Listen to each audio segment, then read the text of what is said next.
अल्लाह अकबर चो हील अल्लाह अकबर चो हाँ पांच भगवान के चो गाड़ी दे पांच भगवान के गाड़ी दे बहन जी माँ जी दे गाड़ी बोल तेरा भगवान बहन चोर है अल्लाह अकबर बोल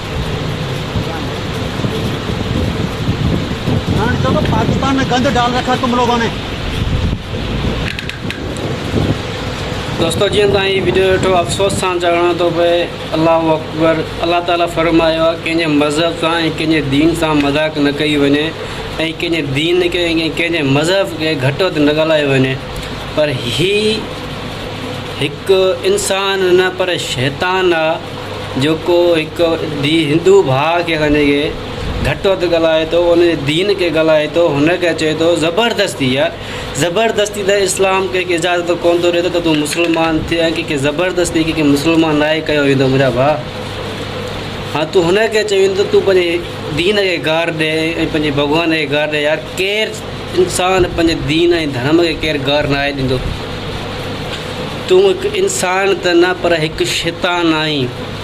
तव्हां वॾेरा सिंध जे अंदरि पाकिस्तान जे अंदरि हिकु वायरस फैलियल आहियो जेको तव्हांजे पूरी निज़ाम खे बर्बादु कयो आहे तव्हांजो सरदारी निज़ाम। ही हिंदू वायरस सिंध जा वारिस आहिनि पाकिस्तान जा वारिस आहिनि सिंध जा मालिक इहे हिंदू भाउ आहिनि मुंहिंजा। तूं केरु थींदो चवण वारो आहीं त कंहिंजे मज़हब ते घटि वधि ॻाल्हाइण वारो ऐं कंहिंखे ज़बरदस्ती तूं मुस्लमान करी इहो इस्लाम असांखे इजाज़त कोन थो ॾिए। तव्हां हिन सरदारनि हिन वॾेरनि तव्हां त सिंध खे तबाह कयो आहे बर्बादु तव्हां वॾेरनि कयो आहे। हिन सिंध खे हिंदुनि ठाहियो आहे सिंध जा वारिस हिंदुनि। हा तूं हिनखे घटि वधि थो ॻाल्हाए तोखे शर्म अचणु घुरिजे आहे।